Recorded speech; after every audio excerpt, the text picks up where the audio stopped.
welcome back to Beyond Packaging, where we break down the forces shaping packaging and everything in between. I am Laura Foti, and today I'm not joined by Matthew Wright. He's actually traveling. I believe he's in sunny Seattle, which there's about 2 months in the year, I believe it's sunny. So he's in Seattle visiting a few Specright customers, but I'm joined by a very special guest host who has held multiple roles across Specright and someone who I consider a mentee, Danielle Goad. Danielle, welcome to the podcast. Thanks, Laura, for having me on today. Of course. Danielle, for those of you who don't know her, although I would say that's a small list, Danielle's involved in so many things we do here. She's the Senior Manager of Strategic Projects, Office of the CEO at Specright. She's held roles across departments, including customer success, product, and strategic partnerships. She leverages her diverse experience to drive strategic initiatives, guide the product roadmap for Specright Network, and manage the Spec Assist and Spec Squad digitization services. Prior to Specright, she graduated from Cal Poly State San Luis Obispo, go Mustangs, go Mustangs, with her undergraduate degree in industrial technology and packaging focused on supply chain. Danielle, we're so proud of you. Thank you. Definitely go Mustangs to all the Cal Poly people out there. Yeah. So what are some of before we dive into the packaging news, what are some of the fun things you're working on these days? Yeah, I mean, kind of like you listed, I feel like I've held a few roles at Specright over the years now, almost 6 years. And I think some of my focus is outside of like some of the internal strategy is really some of the global expansion that we're looking to do with the company.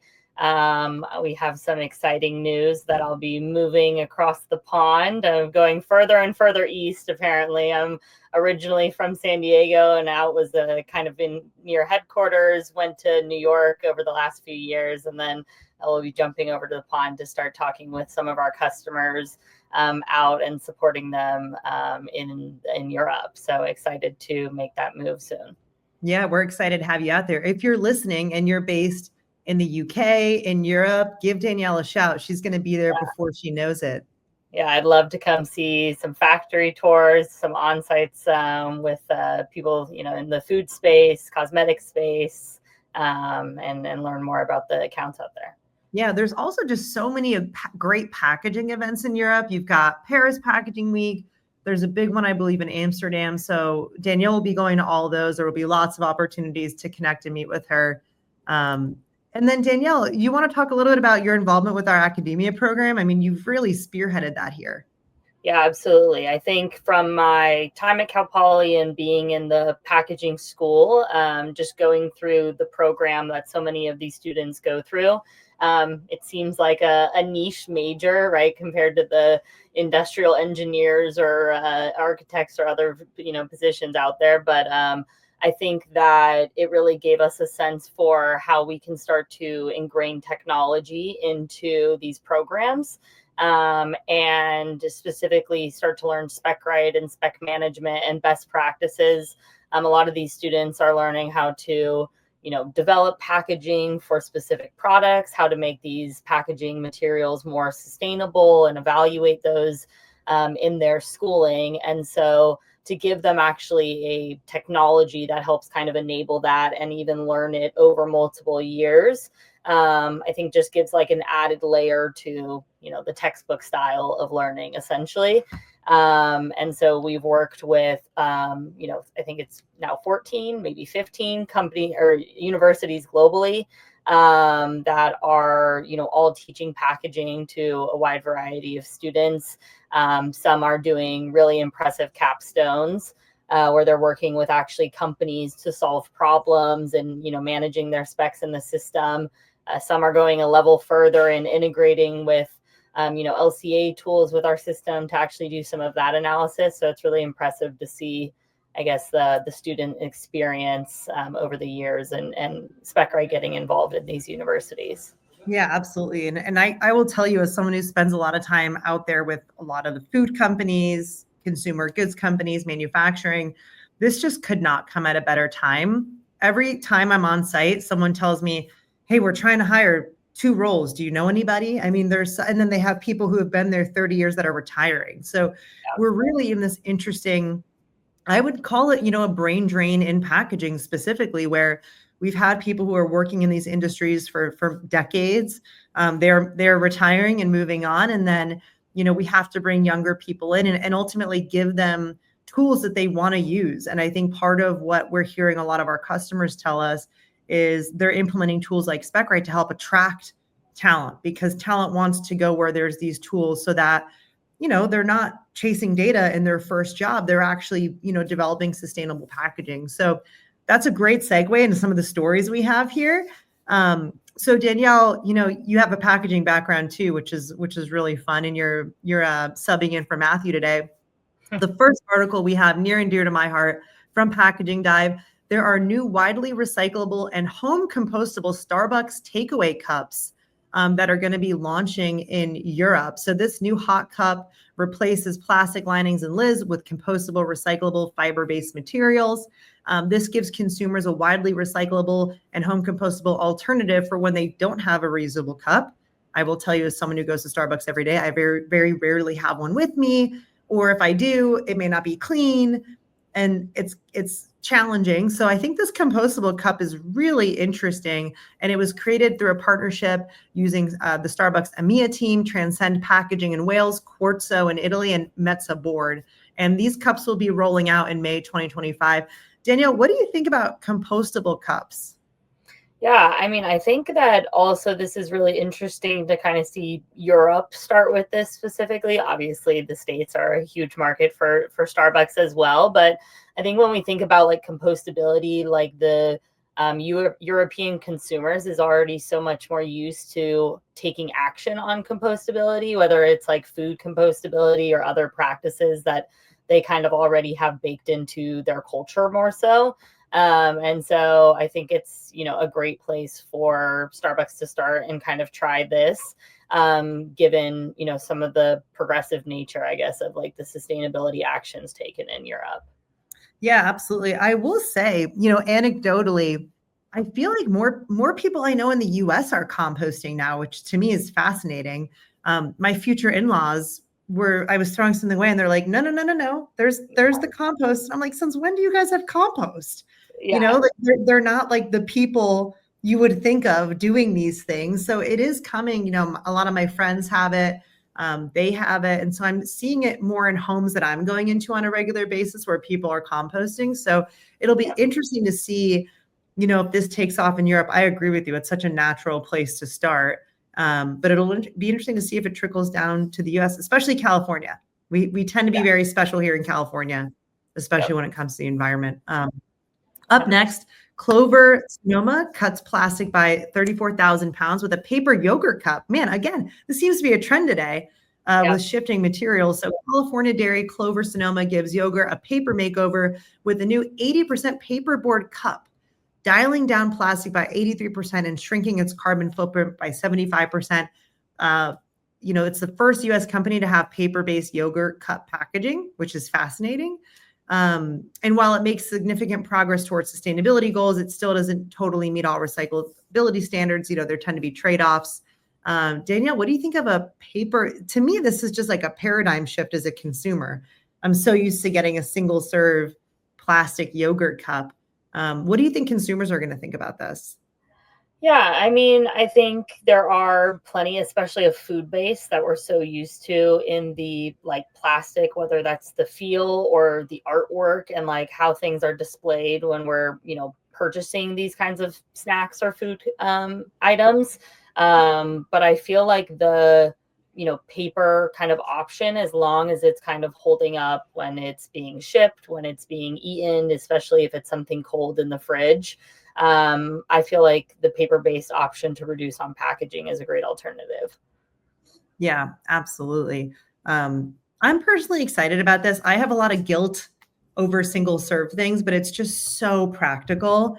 I mean, I've bought the big yogurt jugs, but I'm definitely the consumer where if I don't eat it after a few days and then it's open, I start to get a little, I just, yeah, I get a little grossed out. And and some people aren't like that, but I certainly am. So I like having a single serve option. So I think if there can be a single serve option that is also more sustainable, and I think too, there's such concerns over the concept of microplastics in general with the things that we eat. So I can see how this would have a lot of appeal.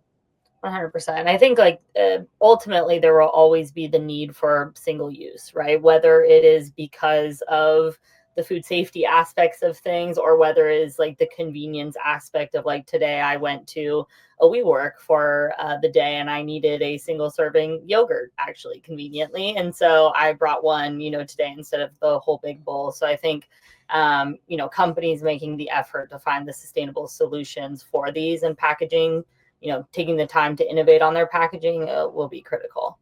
Yeah. This next one's exciting to me. Clean Cult rolls out redesigned refill system at Target. So they make, soaps, cleaning products, things of that nature. So they're going to pair pre-filled aluminum bottles with recyclable paperboard cartons and a packaging revamp that reduces plastic and simplifies reuse for everyday consumer. The launch includes 17 SKUs across hand soap, dish soap, all-purpose cleaner, and laundry detergent with redesigned graphics. This marks a shift from an earlier pairing of its refill cartons with reusable glass bottles. The glass bottles sold empty and requiring at-home filling presented too much of a behavioral barrier. I think this is really interesting because, when we think about shipping glass and moving glass, that's, actually it's breakable during transit, it's heavier, which isn't necessarily more sustainable. So it's interesting to see the shift to aluminum and then this recyclable paperboard. I think what's fascinating though, is if you actually look at the article, and this is from Packaging World, the carton looks like a creamer carton you would get. So, I always love when packaging is kind of borrowed from another industry. So, we're talking about consumer goods, but the hand soap refillable paperboard is something you would see more in the dairy aisle. Yeah. Danielle, what do you think about that kind of pulling from other industries? I mean, it was interesting. That was like the first thought I had when I saw that picture. I was like, this looks like a milk carton.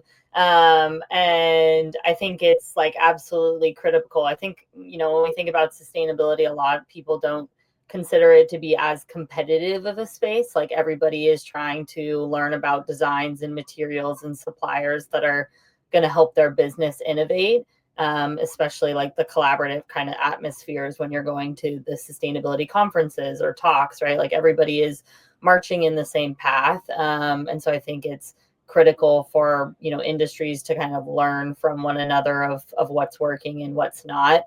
I also think when I kind of read this article, I was interested about their, I guess, switch to like filling the initial bottle that you receive, right? I think because they found that like, buying an empty bottle and then filling it was almost like already too much for the consumer. They kind of, gave you a starting point. And I think that's like something, right, they're going to learn over time of like how these refillable solutions make the most sense. But they're definitely making big strides in this in the, article as well. They talk a little bit about the palletization that is like contributing to some of their transportation emissions, or like reducing the transportation emissions as well as just like cost overall. The plastic bottles they used in the first one, they could only do around 600, and in the new pallet they're shipping 26,000 units of the cartons flat. So that's a huge difference in the number, that they're able to logistically ship. Wow, absolutely. And I think, I love seeing brands like this because this is an area where I think refillable is easy, right? I mean, who likes running out of soap? Nobody. And it's so easy to buy a few kind of nice aluminum pumps and then buy this refillable carton and you're kind of good, right? You're stocking up on these things every now and then. So I feel like the behavior shift, I know they mentioned challenges with the glass, but I think this is really exciting. I'd love to see more and more brands do this. I think consumer goods is just a great place to start. Yeah, I think this is one area personally as a consumer I adopted the quickest. Like when you were talking, like I think that this is I am the consumer who buys the extra thing to do the refill when I'm buying the initial thing as well. Like I like to have it on hand and know I'm not going to run out of my shampoo or my dish soap, right? Like I kind of have that in my storage. And I think a refillable solution, especially for these kinds of things, are definitely easy to adopt as a consumer. Yeah, Absolutely. Well, this next one's a fun one. We were talking about the next generation. There was an opinion piece in Packaging Dive called Gen Z Wants a Circular Economy, but at what price? Compared to their elder millennials. Apparently, I'm an elder millennial. I don't know how I feel about that. These Zoomers are better educated on sustainability and environmental issues than any generation before, according to a research report by EY and nonprofit JA Worldwide. More than 60% of Gen Zs are looking to actively reduce their environmental footprint. For reusable packaging initiatives to truly be scalable on a broader scale, there needs to be significant infrastructure in place to support these reusable programs and legislative alignment. I think we're seeing that with packaging EPR. Different reasons, right? I think packaging EPR is coming about because of the infrastructure challenge in terms of disposing of waste and putting more burden on the producer. But there also seems to be consumer demand. And, one thing, I was taking one of my marketing classes and it talks about how certain brands, we don't think about this, but if you're Procter and Gamble, right, and you're mostly selling to young moms, well, those young moms become older moms, and then you've got to get the next generation of young moms, right? And so it's just gotten me thinking of like a lot of these big brands have to start getting Gen Zs because they capture them throughout a lifetime. So the fact that Gen Z is already signaling they want more sustainability, I think has broader implications. What are you seeing when you're working with a lot of these students? Yeah, I mean, to your point, like Gen Z is coming up on the ages where, right, they are like the next market to be buying and you want to capture them early. So as a PNG or whatever staple brand in a household, they become lifelong buyers of this. I'm sure like all of the brand recognition, but I think it's kind of like, what we talked about earlier. I think the Gen Z population expects more of the technology piece, expects more of the sustainability piece, are more educated to know what is greenwashing and what is not, right? Like, while they might not be the packaging engineer background from Cal Poly, they might know when they're going and making their choices at Target or another retailer that, these are the things they're looking out for. And I think they're just being more, timely with like what they're selecting. Yeah, I mean, I do really see this coming through in the generation. As an elder millennial, some of my friends aren't having kids. And it's not just because, they're eating too much avocado toast, which is, I feel like our generation, we were always made fun of for that. That wasn't the avocado toast was the reason we weren't buying houses 5 years ago. But, some of my friends are like, we don't see it being sustainable. And I'm like, wow, that's a big life choice to make based on your feelings about sustainability and the longevity of our environment.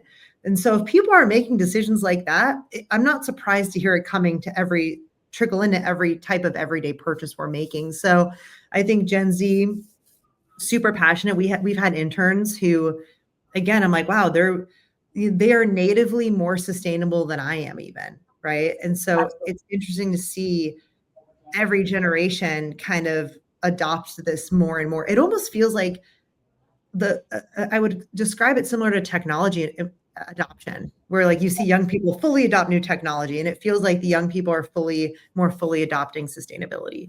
Yeah, and I mean sustainability, right? So broad, and them as consumers could care about different elements of it, and that's hard for a brand to target every which way, and know what is going to resonate with the larger group of their audience. But I completely agree.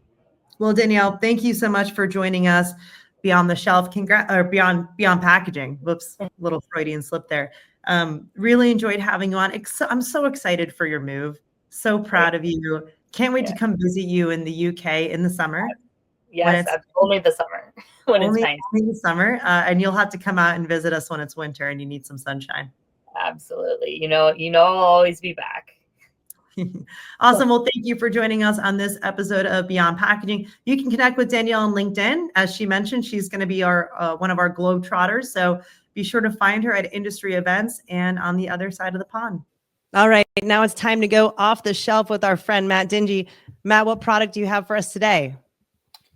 So today we are going back to 1982 to a resealable Diet Pepsi. No way. I don't remember that. I didn't drink a lot of soda when I grew up, but I do not remember that at all. Then the graphics. I mean, look at that. Yeah. Wow. You can It see looks like here. it's I don't know huge. if you can see. It's a 2-piece can. So the lid Interesting. with the reclosable is on its own piece here, but it's definitely advertised as a half-liter resealable can. You know, it's funny. Laura said it, but I mean it. If that was at a distance without the name of the company on it, I would think that was a shaving can cream. Yeah, It's funny how graphics, but look at the graphics. The graphics are so appropriate to the time. I remember them. That looks like something from the late 70s, early 80s from a graphical standpoint. From a product standpoint, yeah, it doesn't look like a soda at all. What's the top closure? Is that plastic or what? Or yeah. So it's a plastic fitted into the metal, kind of that top piece, and there's a 2-stage. You pull. There's a ring that you pull to open it, and then you click it back down to reclose it. You know what's funny? This is so popular with, I mean, not this exact form factor with water bottles. Yeah. Remember when the sport bottle came out Yeah. and people were like, oh my gosh, like you just flip the cap up. And that's kind of what they did here. I still keep one of my aluminum water cans and refill them. So it's a concept.